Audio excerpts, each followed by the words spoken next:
Hello everybody, it's Dio from Firm But Fair Gaming bringing you another video. Enjoying all the videos and content we produce, don't forget to click on that subscribe button, click on that like button, and don't be afraid to share.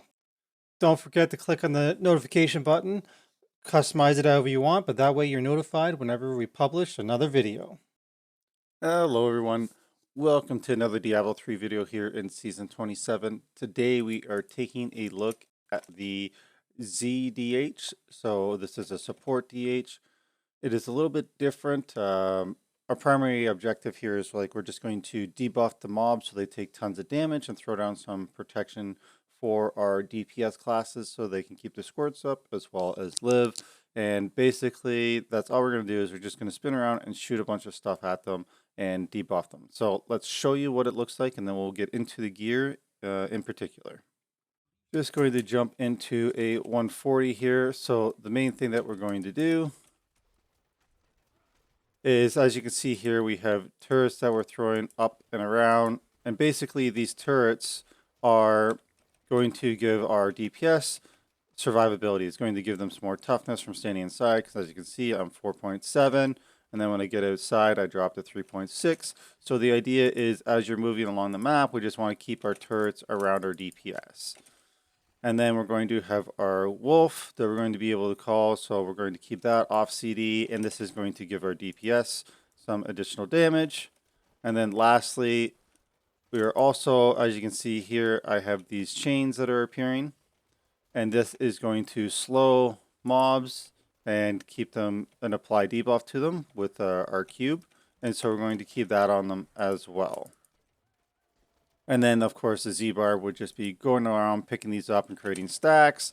That's basically our idea is what we're doing. And then we're also going to be throwing down, as you can see here, these circles as well. The marked for death, the Valley of Death. So there's going to debuff them as well, cause them to take more damage. And this is, we're just debuffing, changing them, keeping them marked. Our whole objective is to just have these turrets and debuff ads so that they take way more and more damage.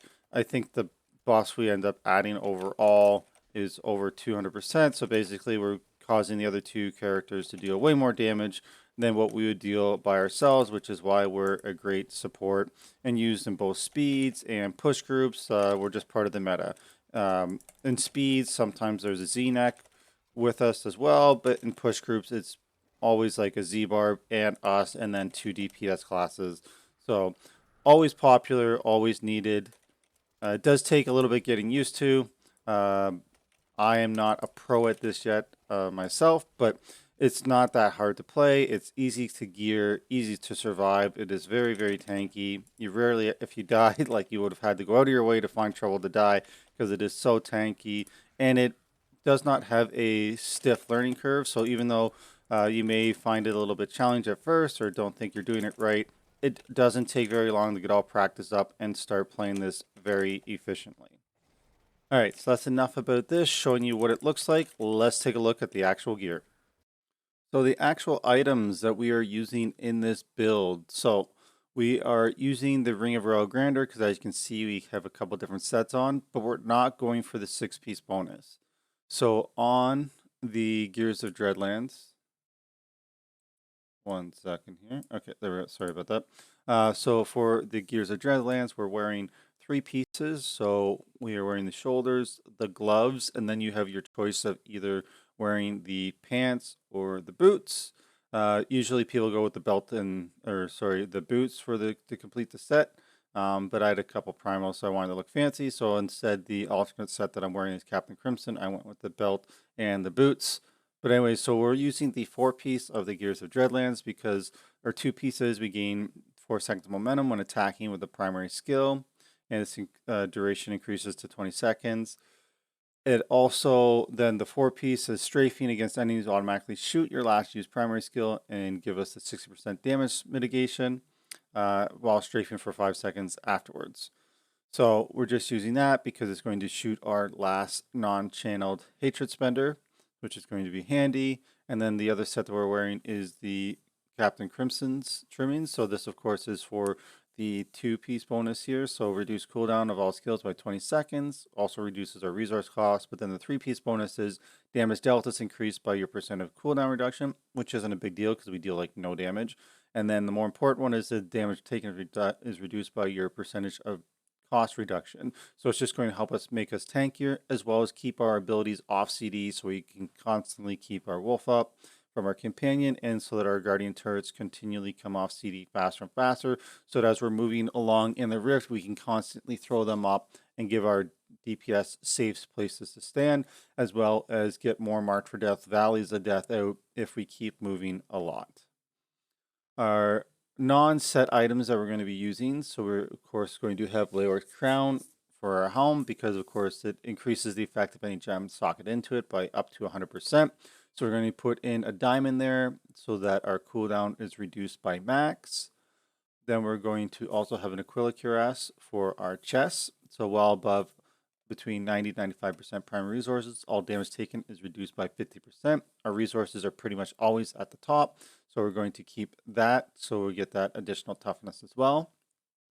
We do rock and NEMs. Most groups will have the ZDH be the pylon popper, so you'll hit all pylons that you come across. In speeds, the idea is you just pop it as soon as you come to it. If you're doing push groups, you may need to communicate with your team a little bit, like whether you're doing stacking or whatnot. And usually people either type T in the party that'll indicate to tap it, or you just use your best judgment. As you're getting more familiar with pushing and whatnot, you will become more adjusted as to when is a good time to pop it and whatnot. But mainly on speeds, the main thing to do as soon as you see it is just to hit it so you can keep going. For our rings, we're using an Oculus ring. So this gives us a chance to create an area of focus power. So if something dies, there'll be like a yellow goldish circle on the ground. The DPS can stand in it, and then their damage will be increased by up to 85%, depending on what you have on your ring. We are also using the Obsidian Ring of the Zodiac, so reduce the remaining cooldown of one of your abilities by 1 second when we hit with a resource spending attack.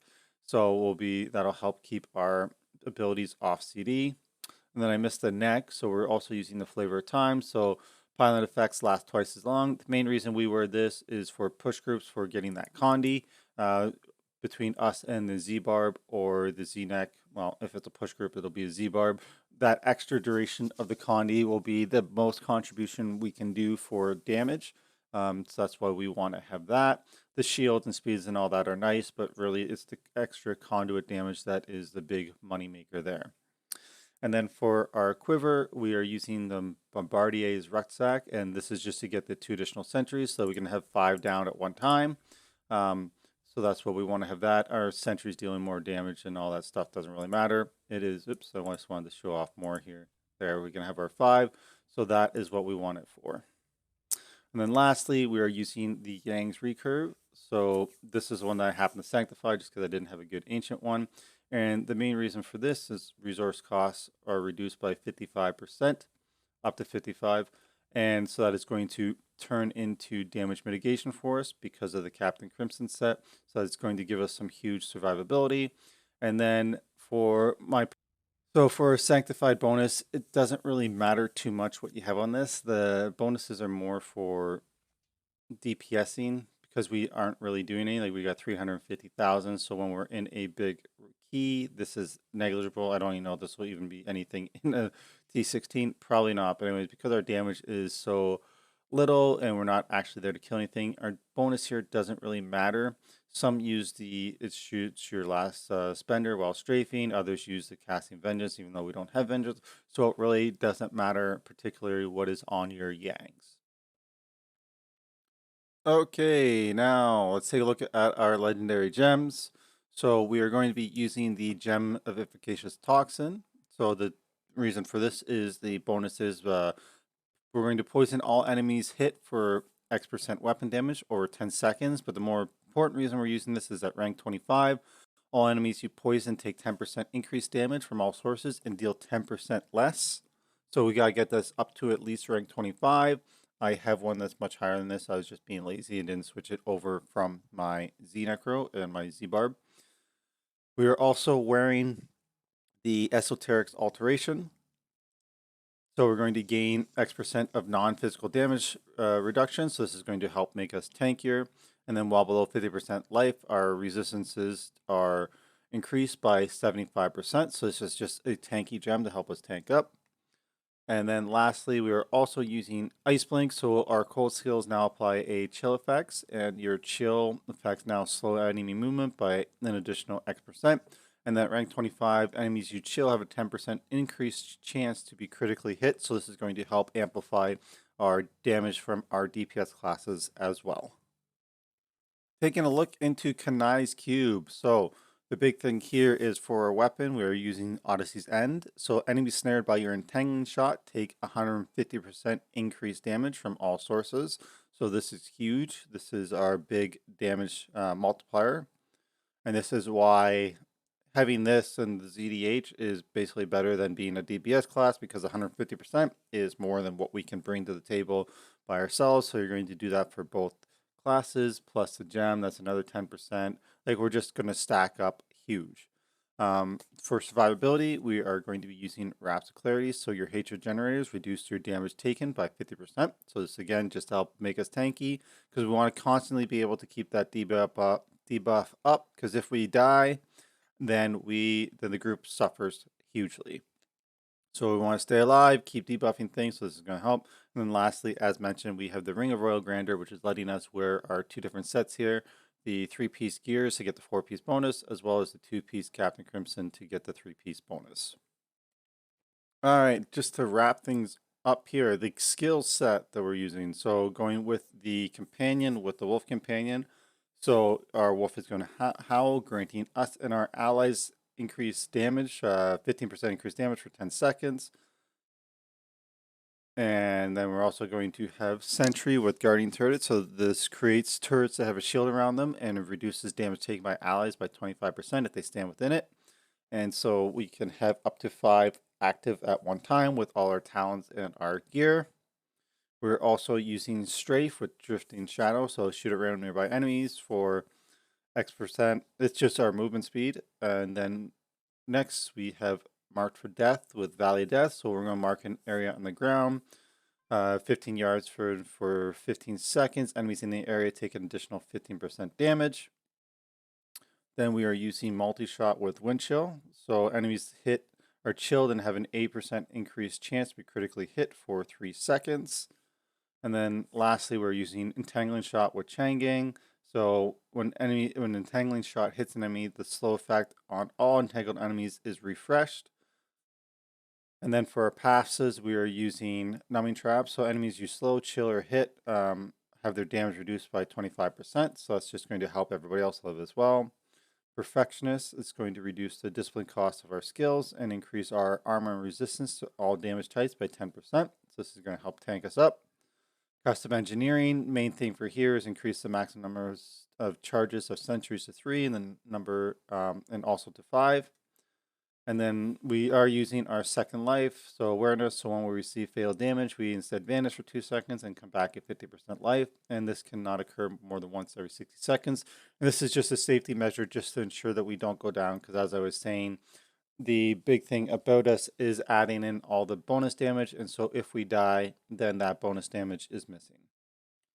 So if we really want to look at the exacts of how much bonus damage we are adding, if we want to look at our gear, like our gems is going to add, so we got 10% more damage here from our Gem of Efficacious Toxin. Our Ice Blink is going to add the 10% increased chance to crit. That is going to probably be all the bonus that we get from our gear. But then if we go take a look at our cube, we're going to add another 150%. So let's just assume that these are just straight bonuses. We'll just take 10% here, 10 here, the 150. So now we're up to 170. If we go look here, so now we're going to add another 15% from the wolf. So now we're at 185. Marked for Death, and then going to use another 15%, so that'll be 200. Wind Chill, so 208. And then Changang's just not going to do anything for us in regards to, other than proccing that. So it's like 208%, because all these are just survivability things and damage mitigation. So we're going to add 200%, 208% bonus for the group 2 enemies, which is basically going to be like having 2 more DPS. So this is, my math might be a little bit off with that, but it's early in the morning when I'm doing this. So, but you get the idea. We're going to massively increase everybody's damage, which is why ZDHs are so popular for the last few seasons since this really became a thing. And it's just huge the difference that can happen in a group when you add in a ZDH. So this brings me to the end of the guide. If you have any questions or comments, please let me know. I will do my best to answer them. As always, we appreciate it. Like, share, and subscribe. So please click those buttons. And of course, you can find us on Twitch. So come check it out. It's a lot of fun. We've been having fun interacting with all you guys. So come check us out. Let us know if you ever want to do anything. We are very open to running keys of any level or gear sharing or anything like that. Just playing the game. We love the game. Love having fun with you guys. So be sure to come by and check us out. So that's it for me. So until next time, I hope you're enjoying Diablo 3 Season 27.